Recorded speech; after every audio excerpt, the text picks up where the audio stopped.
అడిస్మల్ గారు, ఏదైతే గత కొద్ది రోజుల క్రితం ఒక వెబ్ సిరీస్ మయసభ అని చెప్పేసి దాంట్లో సోషల్ మీడియాలో దాని మీద విపరీతమైన చర్చ జరుగుతుంది. మీరు స్పందించారు, అది ఘాటుగానే స్పందించారు.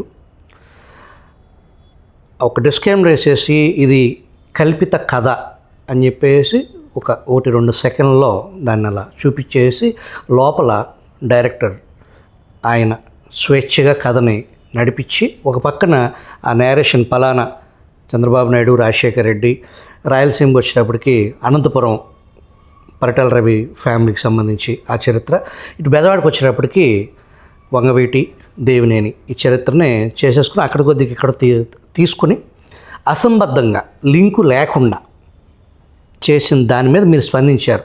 దాని గురించి తెలియజేస్తారు.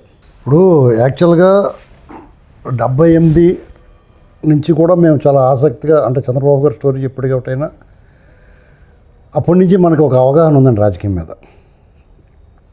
పత్రికలు చదవటం ద్వారా కానీ, అప్పట్లో టీవీలో కానీ పత్రికలు చదవటం, లేకపోతే మిత్రులు మాట్లాడుకుంటూ తెలిసిన, మాది రాజకీయ కుటుంబం కాబట్టి మా ఫాదర్ వాళ్ళు రాజకీయాలు ఉండేవారు కాబట్టి వాళ్ళతోటి ఎవరైనా వచ్చినప్పుడు చర్చలో వినటం, పాల్గొనడం వల్ల మనకు కొంత అవగాహన ఉంది. ఇక్కడ చంద్రబాబుని, ఇక్కడ నాకు అభ్యంతరం ఏంటంటే సినిమాలో సినిమాటిక్గా సినిమా అనేటువంటిది ఒక కాల్పనిక జగత్తు, డెఫినెట్గా కల్పితం ఉంటుంది. ఆ దర్శకుడు కొంత సినిమాటిక్ లిబర్టీ తీసుకుని ఆయనకి ఒక కథ రెడీ చేసుకుంటారు. దాన్ని మనకి ఆయన ఏమనుకుంటున్నాడో చూపిస్తాడు. ఇక్కడ నిజ జీవితంలో పోలిన పాత్రల్ని పోలినట్టుగా ఆయన ఆ సినిమాలో చూపించాడు. మనకు ఆ ఉద్దేశం కలిగేలాగా దాన్ని ప్రొజెక్ట్ చేశాడు. కాబట్టి డెఫినెట్గా ఇది వాళ్ళిద్దరిదే కాదు కదా, ఇది నేను సినిమాటిక్ లిబర్టీగా ఇద్దరు స్నేహితుల కథ, పొలిటికల్గా ఎలా ఎదిగారు అనేటువంటిది రైజ్ ఆఫ్ టైటాన్స్ అని చెప్తున్నాను నేను అని ఆయన చెప్పినా కానీ మనకు అక్కడ కృష్ణమనాయుడులో చంద్రబాబు నాయుడు గారు, ఇంకో ఆ రెడ్డి గారిలో YS Rajasekhara Reddy, MSR, CSR అన్నాడు, ఎన్టీఆర్ గారు కనపడతారు మనకి. ఇక్కడ నా అభ్యంతరం ఏంటంటే పచ్చినెత్తురుతోటి చేతులు కడుక్కొని స్ట్రా వేసుకుని పచ్చినెత్తురు దాకా అన్నంలో నెత్తురు కలుపు తినేవాళ్ళు చాలా మంచివాళ్ళు గాను, చంద్రబాబు నాయుడు కానీ చాలా సెలరోడు కానీ చూపించాడు కృష్ణమనాయుడు క్యారెక్టర్ని. అంటే ఇంట్లో డబ్బులు ఎత్తుకెళ్ళిపోయేలాగా, లేదా కాలేజీలో రికార్డింగ్ డ్యాన్స్లు వేసి ఎన్నికల్లో గెలిచినట్టు, అక్కడ ఎమ్మెల్సీలో ఆయనకి సీటు రానట్టు, ఇలాగా అసలు నువ్వు చెప్పదలుచుకుంటే బయోపిక్ అని డైరెక్ట్గా తీయచ్చు.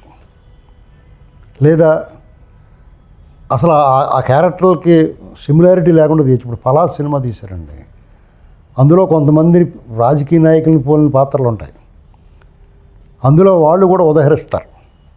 అప్పుడు ఇదిగో ఈ జెండా చూసి ఈ పార్టీ మారిందా, పరిస్థితులు మారినాయి అనేటువంటి, అంటే బడుగు బలహీన వర్గాలకి పార్టీ అండగా ఉంటుంది, మన ఆటలు సాగో అనేటువంటిది కొన్ని పాత్రలు చేసి చెప్పిస్తారు. అలాగే అప్పుడున్న ప్రభుత్వానికి ఏకపక్షంగా లేదు, అప్పుడున్న లోపాలు కూడా చెప్పారు అందులో. రంగస్థలం అనే సినిమాలో ఆ జెండాను చూసిరా వీళ్ళు ధైర్యం అంటాడు. అప్పుడు టీడీపీ జెండా, ఎల్లో కలర్ జెండా ఎగురుతూ ఉంటుంది. అంటే ఆ పీరియడ్లో జరిగిన మార్పుల గురించి వాళ్ళు చెప్పారు. అక్కడ ఎవరిని భుజాన్ని వేసుకోలేదు, ఎవరిని కించపరచలేదండి. ఇక్కడ అలా కాదు కదా. ఇప్పుడు వాళ్ళు ఇంటెన్షనల్గా విచిత్రం ఏంటంటే ఆ దర్శకుడు టచ్ చేసింది నిజంగా చాలా మంచి డైరెక్టర్ ఆయన దేవాకట్ట గారు. చాలా అభ్యుదయ భావాలు ఉన్న చాలా మంచి వర్త్ ఉన్న డైరెక్టర్. ఆయన నుంచి ఈ సినిమా నేను ఊహించలేదు, అలాగే మా మిత్రులు కూడా ఎవరో ఊహించలేదు. ఆశ్చర్యపోయాం మేము. ఈయనైతే ఏకంగా నేను కూడా ఫ్యాన్ ఆయనకి. ఆయన ఆ సినిమాలో ఈ కృష్ణమనాయుడు క్యారెక్టర్ని చంద్రబాబు నాయుడు గారిని మనం ఆయన వద్దన్న ఊహించుకుంటాం, అలాగే ప్రొజెక్ట్ చేశారు. అక్కడ రాజకీయ ఎదుగుదల, ఆయన ఒరిజినల్గా చంద్రబాబు నాయుడు గారు ఏం చేశాడు, శ్రమదానం చేసి ఊరికి ఉపకారం చేసి ఆ నియోజకవర్గంలో పట్టు సాధించి విద్యార్థి రాజకీయాల నుంచి 10 మందికి లీడ్ చేశాడు, 10 మందిని. అలాగే ఇందిరాగాంధీ గారు పర్యటనప్పుడు ఒక ర్యాలీ తీసి 100 బుల్లెట్లు సేకరించి ఆ జిల్లా మొత్తం మీద ఒక ర్యాలీ తీసి వాళ్ళ దృష్టిలో పడ్డాడు. తర్వాత ఇక్కడ ఉన్న నాయకత్వం అతను టికెట్ ఇవ్వకపోయినా కానీ అధిష్టానం దగ్గరికి వెళ్ళి తెచ్చుకున్నాడు ఆయన. ఆయన అప్పుడు హస్తం గుర్తు, ఐ కాంగ్రెస్ గుర్తు మీద గెలిచాడు. రాజశేఖర రెడ్డి గారికి చంద్రబాబు నాయుడు ఇద్దరు ఎమ్మెల్యేలు అయిన తర్వాత అసెంబ్లీలోనే పరిచయం. నువ్వు భలే పొడుగ్గా ఉన్నావు అని ఇతను అంటే నువ్వు భలే నవ్వుతున్నావు అని అతనని ఉండొచ్చు. అలాంటి పరిచయం స్నేహంగా మారుండొచ్చు. కానీ వీళ్ళు ముందే స్నేహం ఉన్నట్టు ఎమర్జెన్సీలో ఈ కృష్ణమనాయుడు క్యారెక్టరు అడ్డగోలుగా కుటుంబ నియంత్రణ ఆపరేషన్లు చేయించినట్టు గ్యాంగ్ని వేసుకుని సంజయ్ గాంధీ దళం అన్నట్టు అసలు సంబంధం లేదండి. ఆయన ఇప్పుడు చదువుకున్నాడు శుభ్రంగా, చాలా మంచి విద్యార్థి, ఎంఏ చదువుకున్నాడు, తర్వాత ఎంఫిల్ చేసాడు. ఆయన ఒక పోస్ట్ గ్రాడ్యుయేషన్ ఎంఫిల్ చేసాడు. ఆయన పరిశోధనలు చేశాడు. ఆయన విద్యార్థి రాజకీయాల్లో కూడా ఉన్నతంగా ఉన్నాడు, ఎక్కడా కూడా చిల్లర రాజకీయం చేయలేదు. పైగా లవ్ స్టోరీ, అది కూడా ఒక హీరోయిన్, తర్వాత హీరోయిన్ రికార్డింగ్ డ్యాన్స్ చేసి ఎలక్షన్ నెగ్గినట్టు. ఇది చాలా అభ్యాసం. ఇప్పుడు బాధ్యత ఉండాలి. ఇప్పుడు ఒక లీడర్ను ప్రాజెక్ట్ చేస్తున్నావు, నువ్వు అవునన్నా కాదన్నా, నువ్వు బయోపిక్ కాదన్నా, డిస్క్లైమర్ వేసినా నువ్వు పల్లా క్యారెక్టర్ కనపడుతుంది అక్కడ. దాన్ని ఇప్పుడున్న 25-30 ఏళ్ళు ఉన్న యూత్లో నువ్వు ఎలా రిజిస్టర్ చేస్తున్నావు?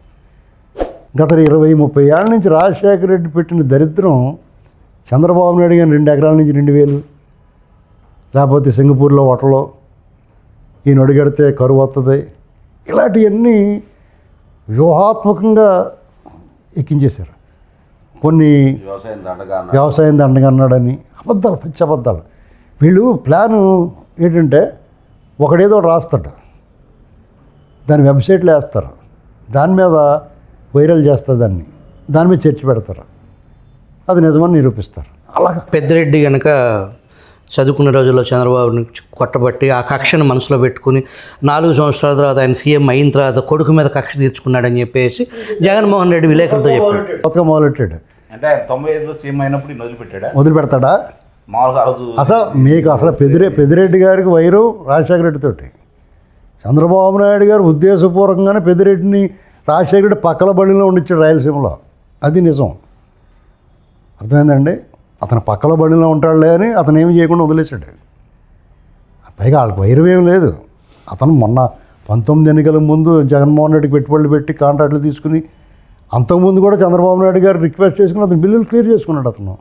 సరే, ఈ విషయంకి వచ్చేటప్పటికి ఏదైతే ఈ మయసభ, సరే ఆ కాంటెక్స్ట్ వాళ్ళిద్దరిది అట్లా ఉంచితే, విజయవాడ రాజకీయాలకు వచ్చేటప్పటికి కాపు కులం అని సంబోధించి ఇక్కడ ఉన్నటువంటి కమ్మ సామాజిక వర్గం ఒక రైస్ మిల్ ఓనర్ని ఇంకోహళ్ళని చూపించేసి లేబర్ నా కొడకల్లారా అనేది డైరెక్ట్గా కాపు కులాన్ని ఇక్కడ ఉన్నటువంటి కమ్మ సామాజిక వర్గం లేబర్ నా కొడకల్లారా అన్నట్టు, దాంట్లో వంగవీటి రాధాని ఆనాటి కమ్యూనిస్టు నాయకుడు వెంకటరత్నం లేబర్ నా కొడక అని తిట్టినట్టు. వాస్తవానికి కమ్యూనిజం అంటేనే, కమ్యూనిజం భావజాలం అంటేనే నది, నాగరికత, సమాజం, వరుసలు ఉండేదంతా లేబరే ఉంటారు. లేబర్లో కలిసి ఉండి ఆ జెండా అంటేనే లేబరు, ఆ జెండా నీళ్ళలో ఉండేదంతా లేబరే ఉంటారు, కార్మికులు లేబర్ అంటే. ఆ కమ్యూనిజం భావాలు వంటబట్టించుకున్న ప్రాంతంలో ఒక కమ్యూనిస్ట్ అయి ఉండి ఇక్కడ లేబర్ నా కొడక అని అనటం, దాన్ని సినిమాలో చూపించటం, అది చరిత్ర తెలిసిన వాళ్ళకి అది చాలా అసంబద్ధం, దారుణం. రెండోది, ఈ లేబర్ నా కొడక అనే పదం ఇవాళకి మనం రాయలసీమలో ఫ్యూడల్ భావజాలం ఉన్నటువంటి ఏరియాల్లో, పాలిగాళ్ళ ముఠాతత్వం ఉన్న వ్యవహారంలో, ఆ ఫ్యూడల్ మెంటాలిటీస్ ఉన్న చోట వాళ్ళు మాట్లాడతారు, ఇవాళకి మాట్లాడతారు. కానీ ఇక్కడ లేబర్ నా కొడక అని ఆ రోజు అన్నారని చెప్పేసి ఆ సినిమాలో ప్రొజెక్ట్ చేయటం, లేని దాన్ని కొత్తగా క్రియేట్ చేయటం, అట్లాంటి భావం ఉంటే వంగవీటి దేవినేని కలిసి ఎందుకు ప్రయాణం చేస్తారు? ఆ భావన ఉంటే. ఇప్పుడు అక్కడ యాక్చువల్గా అతను చాలా లైన్ తప్పి చేశాడు ఆయన. ఎలాగంటే రామారావు గారికి చంద్రబాబు గారిని ఈయనే పరిచయం చేసినట్టు, వాళ్ళ పెళ్ళి ఈయనే కుదిర్చినట్టు, ఇలాగా కొన్ని రామారావు గారి పార్టీ పెట్టడమే ఈగో. ఇందిరాగాంధీ గారి మీద ఒక హాం ప్రదర్శన, ఆవిడ కాలు మీద కాలు వేసుకుందని ఈయన కాలు మీద కాలు వేసుకుని ఆ ఈగో హర్టే ఆయన పార్టీ పెట్టినట్టు చూపించాడు. మొత్తం అదంతా ట్రాష్. ఇక మీరు చెప్పినట్టుగా బెజవాడ రాజకీయానికి వస్తే, మీకు చలసాని వెంకటరత్నం గారు మటర్ ఎప్పుడు జరిగిందండి? తెలుగుదేశం ఉందా అప్పటికి? పుట్ల. తెలుగుదేశం పార్టీ ఆలోచన లేదు ఆవిడకి, కాంగ్రెస్ పార్టీ అధికారంలో ఉంది. రాధా గారు మటర్ ఎప్పుడు జరిగిందండి? తెలుగుదేశం పార్టీ ఉందా? రాధా గారు మటర్ జరిగినప్పుడు వాళ్ళు అనుకున్న ప్రత్యర్థులు అనుకున్న వాళ్ళు ఏ పార్టీలో ఉన్నారు, ఏ గ్రూప్లో ఉన్నారు? కమ్యూనిస్టు నాయకుడు వెంకటరత్నాన్ని వంగవీటి రాధా చంపితే దానికి కౌంటర్గా ఆ పార్టీ ఆ కమ్యూనిస్ట్ పార్టీ వాళ్ళు వాళ్ళు ఈయన తెలుగుదేశం అనేది లేదు, తెలుగుదేశం అనేది పుట్ల. అసలు క్యాస్ట్ కూడా సంబంధం లేదండి. అయిన తర్వాత నెహ్రూ బ్రదర్ గాంధీ గారు మర్డర్, అప్పుడు తెలుగుదేశం పార్టీ వచ్చిందా అంటే తెలుగుదేశం పార్టీ రాకముందు చలసాని వెంకటరత్న గారు మర్డర్ జరిగింది, నెహ్రూ రాధా గారు మర్డర్ జరిగింది, గాంధీ గారు మర్డర్ జరిగింది. వీటితో ఏ రకమైన సంబంధం అంటే వాళ్ళలో ఒక వైరు, వాళ్ళు విడిపోవటం, రెండు గ్రూపులుగా ఏర్పడటం కూడా తెలుగుదేశం పార్టీతో సంబంధం లేకుండా జరిగింది. తెలుగుదేశం పార్టీ పుట్టకముందే ఎన్ని జరిగింది, ఆధిపత్య పోరు, వర్గాలు, ఒకరినొకళ్ళు మర్డర్, కౌంటర్ మర్డర్ జరిగి పైగిలంతా ఒకటే గ్రూప్ పైగానే, అంటే క్యాస్ట్లు ఏం లేవు కదా అందులో. ఇక తెలుగుదేశం పార్టీ వచ్చిందో జరిగిన మొట్టమొదటి విజయవాడకు సంబంధించిన మర్డర్ మురళి. అంటే ఎన్టీ రామారావు ముఖ్యమంత్రిగా ప్రమాణ స్వీకారం చేసిన తరువాత జరిగిన బెదవాడ మొట్టమొదటి మర్డర్ దేవినేని మురళి గారు మర్డర్ జరిగిన తర్వాత నెక్స్ట్ ఈయన రంగా గారు శాసనసభ్యుడిగా ఉండగా ఆయన మర్డర్ జరిగింది. అసలు ఈ రెండాట్ల విషయంలో ఖచ్చితంగా వాళ్ళ మధ్య వైరం ఉండొచ్చు, రెండు గ్రూపుల మధ్య. దీన్ని నేను మొహమాటం లేకుండా ఏ సెషపెష లేకుండా రాజశేఖర రెడ్డి వాడుకున్నట్టు దీన్ని, ఈ వైరాన్ని అని చెప్తాను నేను. ఎందుకంటే రంగా గారి వల్ల తెలుగుదేశం పార్టీగా వాళ్ళకేం తిరగట్లేదు. ఆయన కాంగ్రెస్ పార్టీ, ఆయన ఎదిగితే కాంగ్రెస్ పార్టీలో ఇంకా ఎదగాలనుకున్నవాడికి అభ్యంతరం, కానీ తెలుగుదేశం పార్టీకి నష్టం లేదు. రంగా గారు అప్పటికే కాపునాడు పెట్టి రాష్ట్రం అంతా, ఉత్తరాంధ్రలో తూర్పు కాపులు, తెలంగాణలో మున్నూరు కాపులు, కోస్తాలో కాపులు అందరినీ ఏకం చేసి కాపునాడుని ఒక ఉద్యమంలో తీసుకెళ్తున్నాడు ఆయన వెనక అందరూ ర్యాలీ అవుతున్నారు. అప్పుడున్న కాంగ్రెస్ పార్టీ నాయకత్వం, జాతీయ నాయకత్వం ఏం చేస్తుంది, వాళ్ళ ఆ రాష్ట్రంలో ఎవరైతే ప్రజాబాహుళ్యంలో ఉన్నాడో, ప్రజాదరణ ఎవరికి ఉందో వాళ్ళకి అవకాశం ఇస్తారు ముఖ్యమంత్రిగా. ఇది ఈయనకి చిరకాల స్వప్నం, ఎప్పటికైనా అందలం ఎక్కాలని. అప్పటికే ఏ ముఖ్యమంత్రి ఉంటే ఆ ముఖ్యమంత్రి పక్కల బడిలో ఉన్న రాజశేఖర రెడ్డికి ఇదేట్రా బాబు కొత్త తలకాయ నొప్పి అనుకున్నాడు. చాలా తెలివితేటలుగా ఆయన కథ ముగించారు. అప్పుడు జరిగిన అల్లర్లు మీకు విజయవరాజు థియేటర్లు ఏమన్నా వెళ్ళాడండి? ఎందుకు వెళ్ళలేదు? రాజశేఖర రెడ్డి సిస్టర్ అంటే వాళ్ళు పంపించిన గోండాలు కొంతమంది ఇది ఒక కులం మీద వేస్తున్నారు, కాపుల మీద వాళ్ళు కూడా చేరండి. ఎందుకంటే మీరు నేను పక్కపక్కన కూర్చున్నప్పుడు, పక్కపక్క ఇళ్ళలో ఉన్నప్పుడు ఖచ్చితంగా ముఖముఖాలు చూసుకుంటారు. ఎందుకు చేయడండి? ఎవడన్నా మరీ ఉన్మాదుల కింద ఉన్నవాళ్ళు, ఉక్రోషంతో ఉన్నవాళ్ళు ఒకళ్ళిద్దరు రెండు చోట్ల జరిగి ఉంటుంది. కానీ ఇది ఒక ప్రేరేపిత, వాళ్ళు ఫ్యాబ్రికేటెడ్ ఎక్స్ప్రెసితోనే ఇది దీన్ని జరిగింది. దానికి ముందు ఒకటి జరిగింది.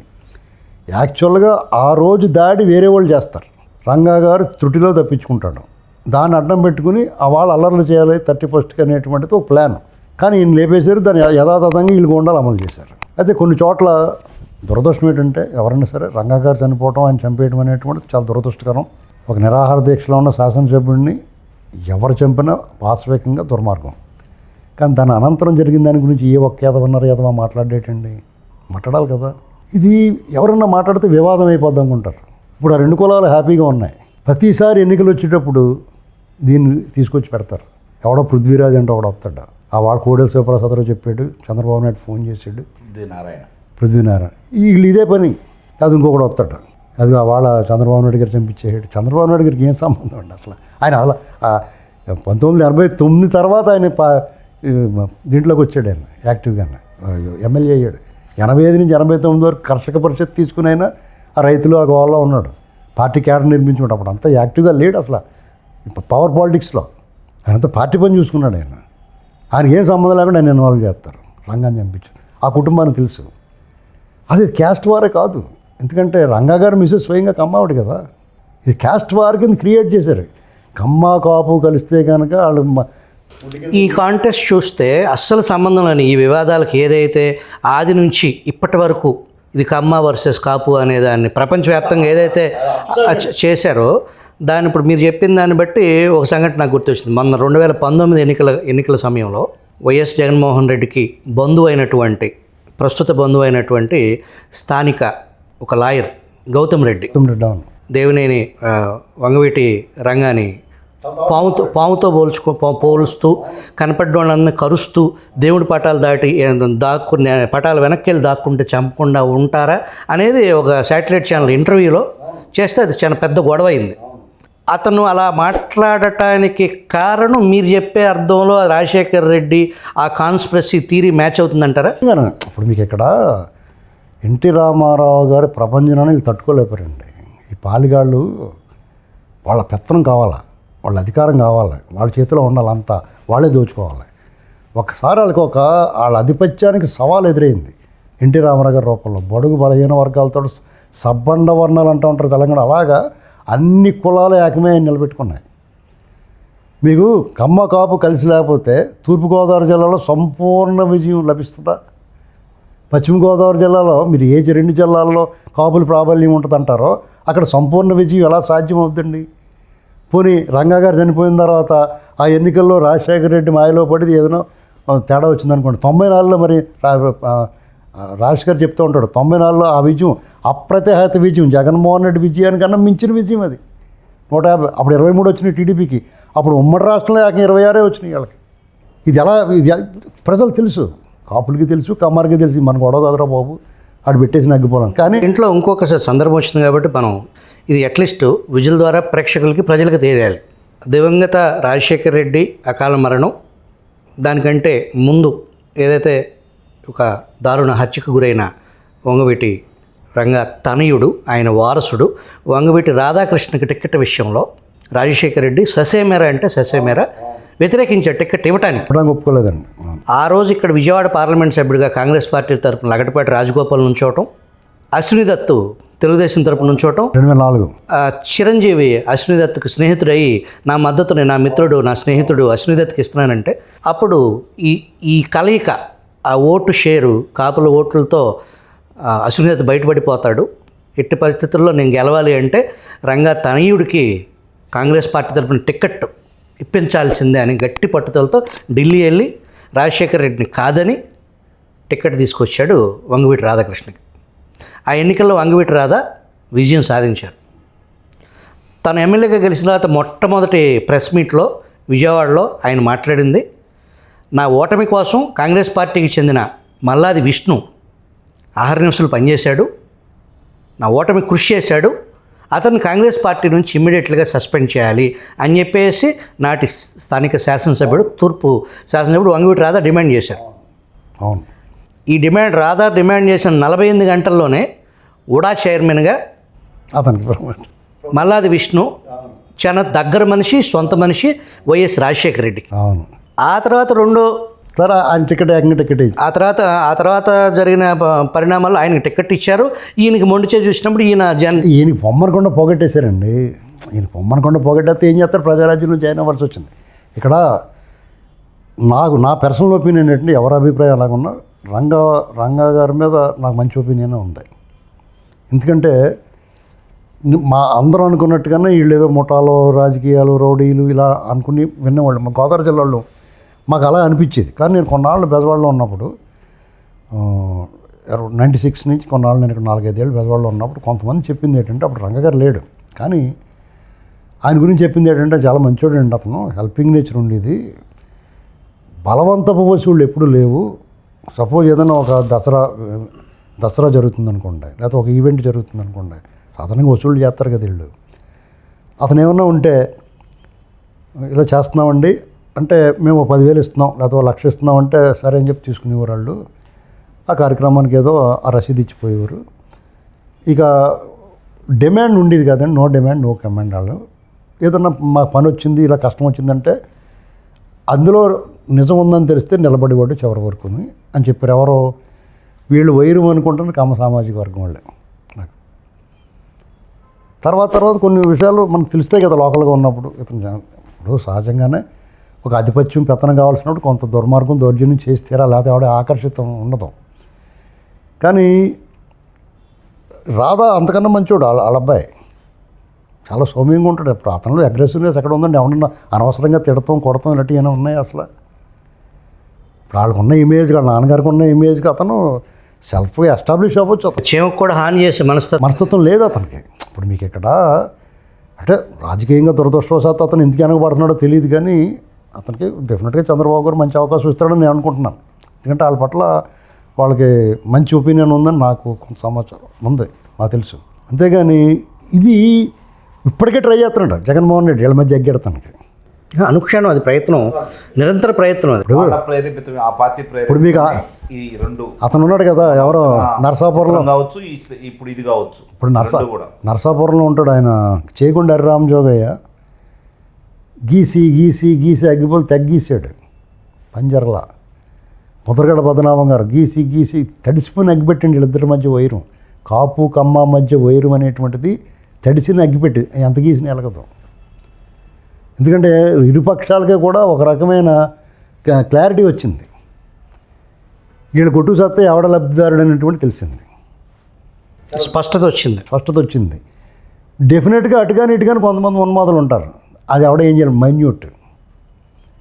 వాళ్ళ మాటలు పట్టుకుని ఎవడో స్పందించకూడదు. వీళ్ళు చేయాల్సిన పని అదే.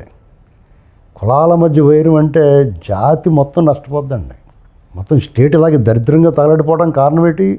రాజశేఖర రెడ్డి అనేటువంటి వాడు 2004లో ముఖ్యమంత్రి అవడం మనం చేసుకున్న దురదృష్టం. ఆయన అలా పోర్ట్రేట్ అవుతున్నాడు అంతే. అసలు ఆయన చనిపోతే ఇంట్లో వాళ్ళకి జ్వరం రాలేదు, తలపోటు రాలేదు, కానీ చనిపోవడం ఏంటండి? ఆ రాజేంద్ర ప్రసాద్ గారు సినిమా యాక్టర్ బోరుని ఏడ్చాడు. ఎందుకు ఏడ్చాడు నాకు అర్థం అవ్వలేదు.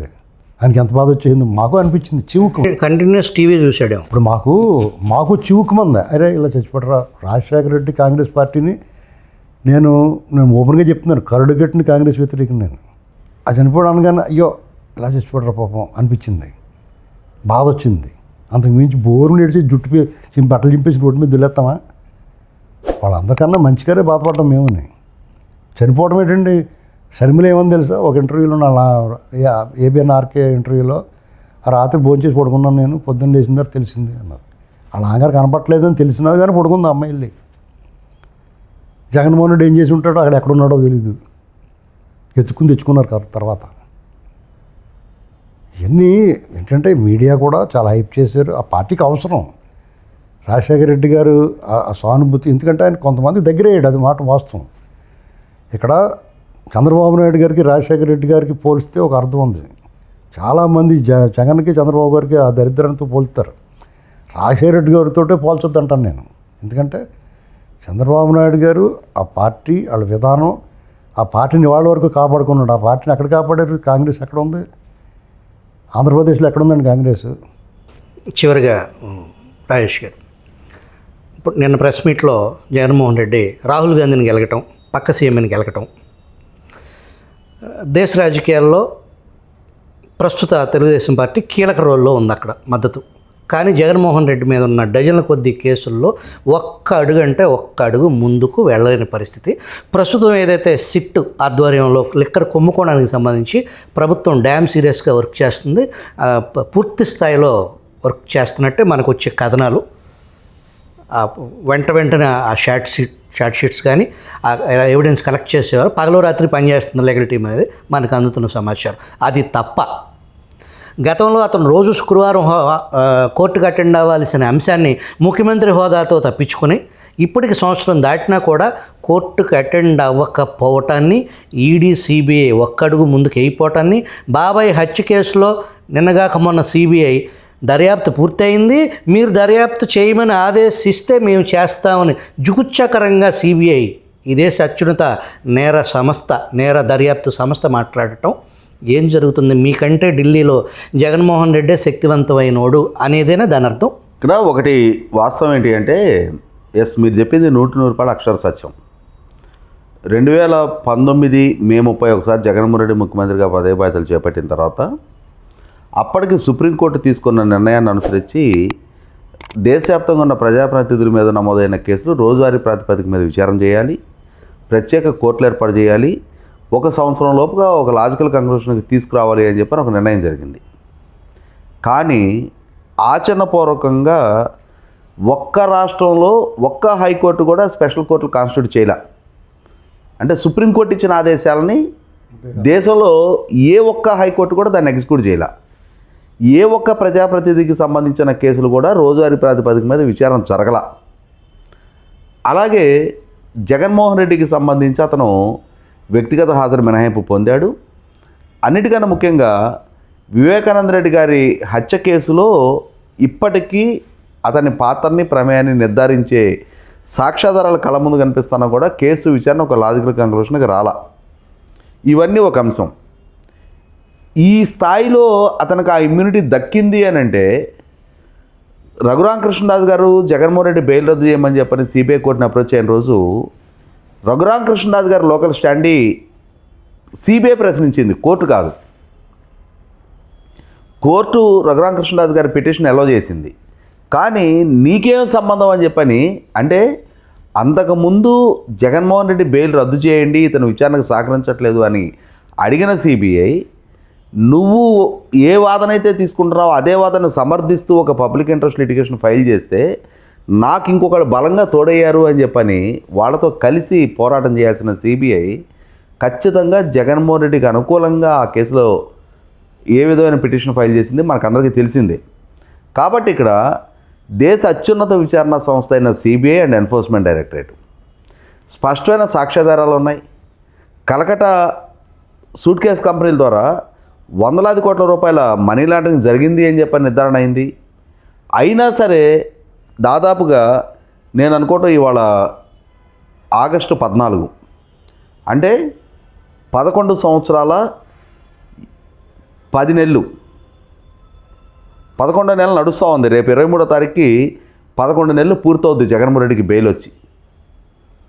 11 సంవత్సరాల 11 నెలలుగా అతను బెయిల్ మీద తిరగలుగుతూ ఉన్నాడు. సెప్టెంబర్ 23కి 12 సంవత్సరాల కాలం పూర్తవుద్ది. మనకి కొన్ని ఇష్యూస్లో మనం చెప్పుకుంటుంటాం కదా, 12 సంవత్సరాలు ఎవరికైనా అద్దెకిస్తే ఆ ఆస్తి నీది కాదు అని చెప్పుకుంటాం కదా. అలాగే ఇప్పుడు 12 సంవత్సరాల నుంచి బెయిల్ మీద ఉన్న తర్వాత ఇక నాకు బెయిలే శాశ్వతం, ఇంకా నన్ను ఏ కోర్టులో విచారణ చేయకూడదు అని చెప్పని మరి జగన్మోహన్ రెడ్డి పిటిషన్ ఫైల్ చేస్తాడని తెలియదు. ఒకటైతే వాస్తవం, జగన్మోహన్ రెడ్డి అసంబద్ధమైన ప్రస్తావన తీసుకొస్తా ఉన్నాడు. చంద్రబాబు నాయుడు గారికి రాహుల్ గాంధీ గారికి లింకప్ చేసి మాట్లాడుతూ ఉన్నాడు.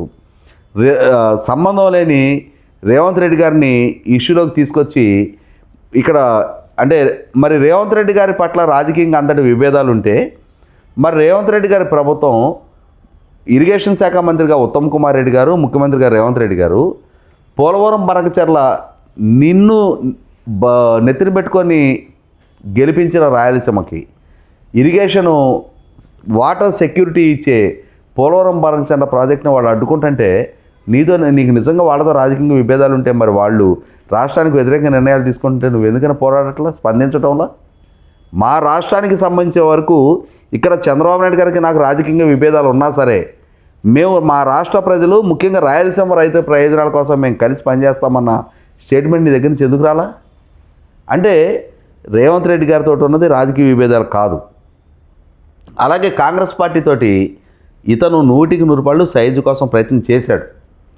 డికే శివకుమార్ గారి ద్వారా ఎన్డీఏ కూటమిలో తెలుగుదేశం పార్టీ ఎప్పుడైతే జాయిన్ అయిందో, ఎప్పుడైతే రాష్ట్రంలో కేంద్రంలో కలిసి వీళ్ళిద్దరూ సంకీర్ణ ప్రభుత్వాలలో భాగస్వాములుగా కొనసాగుతూ ఉన్నారో, గతంలో లాగా ఢిల్లీలో తనకి ఆ యాక్సెస్ కట్ అయింది అని చెప్పిన సంకేతాలు బలంగా అందాయో, తన తరపున ఢిల్లీలో లాబింగ్ చేస్తూ వచ్చిన విజయసాయి రెడ్డి లాంటి వ్యక్తి వాళ్ళ తన నుంచి దూరం జరిగాడో, జగన్మోహన్ రెడ్డిలో ఒక రకమైన ఇన్సెక్యూరిటీ బిగిన్ అయింది. కాబట్టి కాంగ్రెస్ పార్టీకైనా చేరువ అవుదామని చెప్పని ప్రయత్నం చేశాడు.